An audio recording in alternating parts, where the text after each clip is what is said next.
Let's buy पैसा।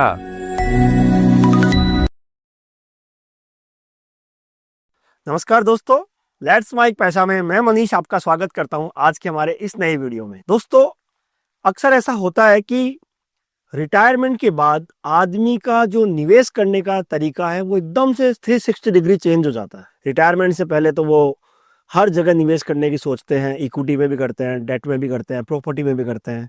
लेकिन retirement के बाद उनका तरीका एकदम बदल जाता है, 360 डिग्री चेंज हो जाता है। 360 डिग्री चेंज होने का मतलब कि जहां वो पहले इक्विटी में निवेश करना चाह रहे थे वहां वो अब सेफ साइड में जाना चाहते हैं। लेकिन कई बार जाने अनजाने में रिटायरमेंट के बाद इंसान कुछ ऐसी गलतियां कर देता है जिसकी वजह से वो अपने रिटायरमेंट के बाद के जीवन में भी पैसे के अभाव में रहते हैं। और वो ऐसी क्या गलतियां होती है जिसकी वजह से उनके पास पैसे का अभाव रहता है या फिर वो परेशानी सी में रहते हैं। तो इस बारे में ही हम इस वीडियो में चर्चा करने वाले हैं। तो चलिए शुरू करते हैं आज का हमारा ये टॉपिक। सबसे पहले गलती तो जब रिटायरमेंट के बाद इंसान क्या करता है कि उन्होंने रिटायरमेंट के बाद अपने पैसे को किस तरीके से विड्रॉल करना है उसकी प्लानिंग नहीं करते। रिटायरमेंट के बाद पैसा आ गया, चाहे वो आपके जो भी रिटायरमेंट फंड था उससे आ गया या फिर आपने कोई भी सेविंग कर सकी थी उससे आपके पास में एक सम अमाउंट इकट्ठा हो गया। अब आपको उस रिटायरमेंट के बाद उस पैसे को किस तरीके से विड्रॉल करें, क्या ऐसी प्लानिंग रखें जिससे आपका पैसा हर महीने या हर क्वार्टरली आपको एक निश्चित पैसा देता रहे, उसकी प्रॉपर प्लानिंग नहीं हो पाती। और उसकी प्रॉपर प्लानिंग नहीं हो पाती, उसकी वजह से वो कहीं भी आनंद फानंद में अपना निवेश कर देते हैं। तो दोस्तों, पहली गलती तो रिटायरमेंट के बाद यही होती है कि प्रॉपर रिटायरमेंट का विड्रॉल प्लान नहीं बना हुआ होता। तो विड्रॉल प्लान बनाइए। विड्रॉल प्लान बनाने के साथ आप मंथली विड्रॉल प्लान बनाइए कि आपने कोई पैसा ऐसी जगह निवेश कर दिया जहां से आप सबसे शुरुआत में आप 4 से 5% विड्रॉल कीजिए। उसके बाद आप महंगाई को देखते हुए हर साल उस पैसे को इंक्रीज कर सकते हैं। अब उसके लिए भी जरूरी क्या होता है कि आपने वो पैसा जहां डाला उस जगह से आपको कितने रिटर्न वापस मिल रहे हैं, वो भी एक इंपॉर्टेंट हो जाता है। मान लीजिए आपने पैसा डाला ऐसी जगह पे जहां से आपको सिर्फ 6% का ही रिटर्न मिल रहा है और आपने अगर विड्रॉल ही 7% किया साल का, तो आप फिर आखिरी के अंदर अपने पैसे से वो पैसा आप ही का पैसा पूरा होता चला जाएगा। तो सबसे पहली गलती तो जो ये होती है कि रिटायरमेंट के बाद एक प्रॉपर विड्रॉल प्लान नहीं होता, उसको ना कीजिए। उसकी जगह आप एक प्रॉपर विड्रॉल प्लान सेट कीजिए। अपने निवेश सलाहकार के साथ बैठ के अपने एक प्रॉपर विड्रॉल प्लान को काम में लीजिए और साल के दर साल महंगाई को देखते हुए अपने विड्रॉल को बढ़ाते रहिए ताकि आपका पैसा आपके लिए काम करता रहे। दूसरी जो गलती दोस्तों जो होती है वो होती है कि कई बार लोग एन्युटी प्लान खरीद लेते हैं रिटायरमेंट के बाद। एन्युटी प्लान जो होता है वो इंश्योरेंस कंपनीज का एक एन्युटी प्लान होता है जिसको पेंशन प्लान बोलते हैं, वो खरीद लिया जाता है। अब एन्युटी प्लान के अंदर ऐसे कोई खराबी नहीं है। एन्युटी प्लान आपको एक फिक्स ब्याज देगा। आपका पैसा, एन्युटी प्लान भी दो तरीके के होते हैं। एक तो वो होता है कि आप जब भी उसकी मैच्योरिटी होएगी 10 साल 15 साल 20 साल बाद आपका जो पैसा है वो वापस मिल जाएगा। और दूसरा जो होता है वो ये होता है कि अगर आप नहीं रहे उस अनुपस्थिति में वो पैसा आपके नॉमिनी को नहीं मिलता और वो पैसा आपका वहीं के वहीं खत्म हो जाता है। दोनों एन्युटी प्लान के अंदर थोड़े से रिटर्न ऊपर नीचे होते हैं। जो प्लान जिसमें आपको वापस पैसा मिलेगा उसमें एन्युटी कम आती है और जो प्लान जिसमें आपको वापस पैसा नहीं मिलेगा उसमें आप एन्युटी ज्यादा ले सकते हो। लेकिन एन्युटी प्लान के साथ कहीं ना कहीं कुछ दिक्कतें हैं, लिमिटेशंस है। लिमिटेशंस क्या है कि एन्युटी जो भी होती है वो पेंशन की तरह आपके टैक्सेबल होती है। तो मान लीजिए आपने 50 लाख रुपए लगाए और आपने 7% की एन्युटी ले ली, तो 50 लाख का 7% हो गया 3.5 लाख रुपए साल का। वो आपका 3.5 लाख रुपए पूरे साल का आपकी इनकम में जुड़ेगा और उसकी टैक्स लायबिलिटी उसके हिसाब से होगी। तो एक तो लिमिटेशन ये है कि एन्युटी टैक्सेबल होती है। दूसरी, अगर 15 साल की मान लीजिए आपने एन्युटी प्लान ले लिया और 15 साल के बीच में आपको कभी पैसे की जरूरत पड़ गई, आपको विड्रॉल करने की जरूरत पड़ गई, तो आप अपना उस प्लान को विच्छेद नहीं कर सकते। आप उसको बंद नहीं करवा सकते, और बंद करवाएंगे तो आपके चार्जेस लग जाएंगे। तो एन्युटी प्लान में लचीलापन नहीं है, मतलब आपके जब मर्जी आए जब आप अपना पैसा विड्रॉल करना चाहो, वो पॉसिबिलिटी एन्युटी प्लान में नहीं मिलती है। तो एक दूसरी गलती कई बार लोग ये भी करते हैं कि अपना पूरा का पूरा पैसा एन्युटी प्लान में डाल देते हैं। अब एन्युटी प्लान में अगर पूरा का पूरा पैसा डाल दिया तो क्या होगा, आपको कभी लिक्विडिटी की जरूरत पड़ गई तो आप नहीं ले पाएंगे।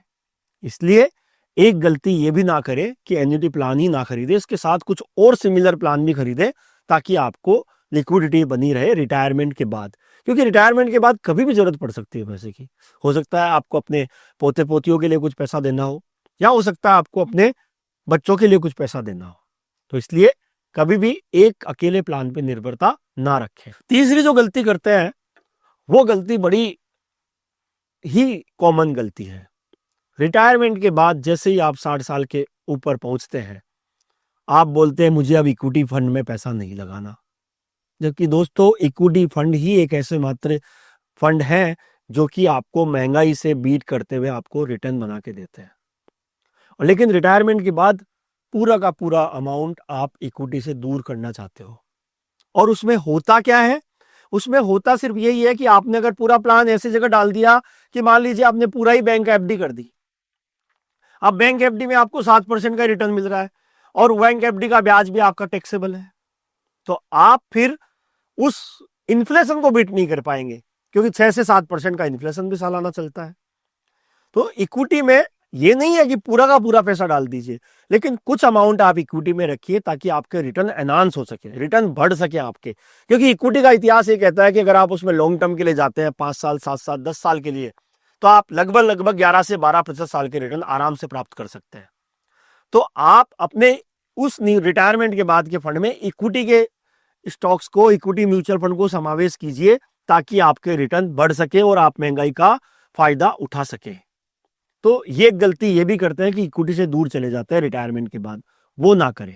थोड़ा बहुत इक्विटी में भी निवेश करें ताकि आपके रिटर्न बढ़ सके। अगली गलती ये होती है दोस्तों कि सिर्फ मेडिकल खर्चों के लिए मेडिकल का कोई हेल्थ इंश्योरेंस नहीं ले रखा था, और आपने क्या किया कि जो भी पैसा आपके पास है उसी में से मेडिकल के खर्चे निकल रहे हो। दोस्तों मेडिकल के खर्चे कई बार ऐसे होते हैं, खास करके रिटायरमेंट के बाद, कि मेडिकल के खर्चे बहुत ज्यादा भी हो सकता है।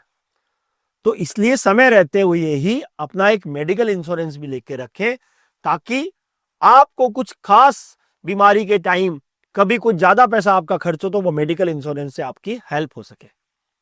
लेकिन वो काम आपका समय रहते होना पड़ेगा। जब आप रिटायरमेंट के उम्र से बहुत पहले हो तब आप वो काम कीजिए ताकि आपको रिटायरमेंट तक वो आपका प्लान चलता रहे। तो रिटायरमेंट के बाद भी आपका वो प्लान कंटिन्यू रहे, तो आपको मेडिकल के लिए कहीं आपके पैसे को खर्च करने की जरूरत नहीं पड़ती है। तो ये गलती भी कई बार लोग करते हैं कि मेडिकल इंश्योरेंस नहीं लेते, तो वो गलती भी ना करें और मेडिकल इंश्योरेंस भी समय रहते हुए ले ताकि आपको रिटायरमेंट के बाद कोई समस्या नहीं आए। अगली जो गलती होती है दोस्तों वो होती है कि एस्टेट प्लानिंग नहीं करते। एस्टेट प्लानिंग से मतलब कि अपनी न तो विल बनाते हैं, न आपका जो पैसा है, जो भी आपका पैसा है, चाहे आपका निवेश किसी भी जगह किया हुआ है, बैंक में किया हुआ है, पोस्ट ऑफिस में किया हुआ है, या म्यूचुअल फंड में किया हुआ है, या फिर आपकी कोई जमीन खरीदी हुई है, या फिर आपने कोई सोना ले रखा है, उसकी प्रॉपर प्लानिंग नहीं करते कि मेरे बाद ये पैसा किस किस के पास कितना कितना जाएगा। और उसके बाद दोस्तों क्या होता है कि अगर किसी परिवार में 4 बच्चे हैं तो कई बार ऐसा देखा गया है कि जो परिवार का मुखिया होता है उसके जाने के बाद बच्चों में आपस में झगड़े होते हैं। क्यों? सिर्फ और सिर्फ उस पैसे को लेकर विवाद होते हैं। तो समय रहते हुए एस्टेट प्लानिंग जरूर करें ताकि आपके जाने के बाद आपके पीछे रहने वालों को कभी भी किसी दिक्कत का सामना ना करना पड़े।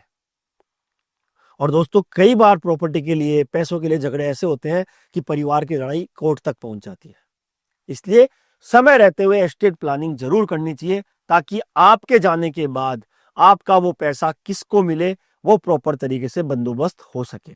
अगली जो गलती क्या होती है, कई बार रिटायरमेंट के बाद ऐसा भी देखा गया है कि बहुत सारे लोग अपने रिटायरमेंट के पैसे को प्रॉपर्टी में डाल देते हैं। क्यों? क्योंकि प्रॉपर्टी चल रही है, भाव बढ़ रहे हैं, प्रॉपर्टी में अच्छे रिटर्न आते हैं। लेकिन दोस्तों प्रॉपर्टी एक अचल संपत्ति है और प्रॉपर्टी में सबसे बड़ी जो ड्रॉबैक है वो है लिक्विडिटी का।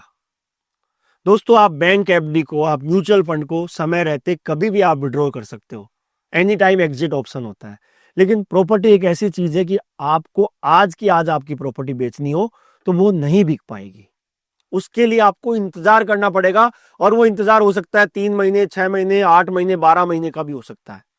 दूसरी बात, अगर आपको जो भाव आपको चाहिए, कई बार वो भाव नहीं मिलेंगे, और कई बार ऐसा होता है कि रिटायरमेंट के बाद के पैसे को प्रॉपर्टी में डाल देते हैं। तो इसलिए गलती ये ना करें कि प्रॉपर्टी में ही पैसा डाल दें, क्योंकि प्रॉपर्टी बहुत इलिक्विड प्रॉपर्टी होती है, इलिक्विड असेट क्लास है, जल्दी से आप उसके अंदर पैसा नहीं निकाल सकते। इसलिए अपने पैसे को विभाजित कीजिए अलग अलग जगह। ये नहीं कि प्रॉपर्टी के भाव बढ़ रहे हैं इसलिए मैं पैसा पूरा का पूरा पैसा प्रॉपर्टी में डाल दूं। इसलिए एक गलती ये भी जो होती है कि सारा का सारा पैसा प्रॉपर्टी में डाल देते हैं, वो ना करें। अपने पैसे को डिवाइड करें, अलग अलग जगह पे डालें, ताकि आपको कभी लिक्विडिटी की जरूरत पड़े तो आप निकाल सको। एक गलती जो है वो क्या है कि सारा का सारा निवेश ऐसी क्लास में कर दिया, ऐसी जगह कर दिया जहां से जो भी रिटर्न मिल रहा है वो टैक्सेबल हो जाता है। जैसे एन्युटी की बात करूं, टैक्सेबल है। जैसे पोस्ट ऑफिस सेविंग्स की कोई स्कीम की बात करूं, वो भी टैक्सेबल है। बैंक एफडी की बात करें तो वो भी, उसका रिटर्न भी, उसका ब्याज भी टैक्सेबल है। तो आपको रिटायरमेंट के बाद इन सारे पैसे का जो भी ब्याज आएगा उस पर भी टैक्स लग जाएगा। मान लीजिए आपकी पेंशन आ रही है साल की, महीने की 1 लाख रुपए की, तो 1 लाख रुपए से 12 लाख रुपए तो आपने पेंशन के रूप में कमा लिए, और 12 लाख के बाद आपने अगर कोई ऐसी जगह निवेश कर रखा है जहां से ब्याज ही 5 लाख रुपए आ रहा है साल का, तो 12 लाख आपकी खुद की इनकम, 5 लाख रुपए ब्याज, आपका इनकम हो गया 17 लाख रुपए। और नए वाले टैक्स रिजाइम में आपको मिलेगा एडवांटेज 12.5 लाख रुपए का। उसके बाद जो अमाउंट बढ़ता है उस पे आपको बेस स्लैब से आपकी टैक्स रेट चालू हो जाती है, तो आपका टैक्स बर्डन ज्यादा हो जाता है। इसलिए अपने निवेश को अलग अलग जगह रखिए ताकि आपको टैक्स बर्डन ना पड़े। कुछ निवेश आपका ऐसी जगह भी कीजिए जहां पर टैक्स लायबिलिटी कम आती है, जैसे म्यूचुअल फंड। म्यूचुअल फंड में निवेश करने पे आपको 1 साल के बाद ब्याज लगेगा, 1 साल के बाद टैक्स लगेगा, लेकिन वो लॉन्ग टर्म कैपिटल गेन में आएगा, और उसमें भी 1.25 लाख रुपए तक आप साल का कैपिटल गेन बचा सकते हो, उस पर कोई टैक्स नहीं लगता, और उसके बाद भी सिर्फ 12.5% टैक्स लगता है।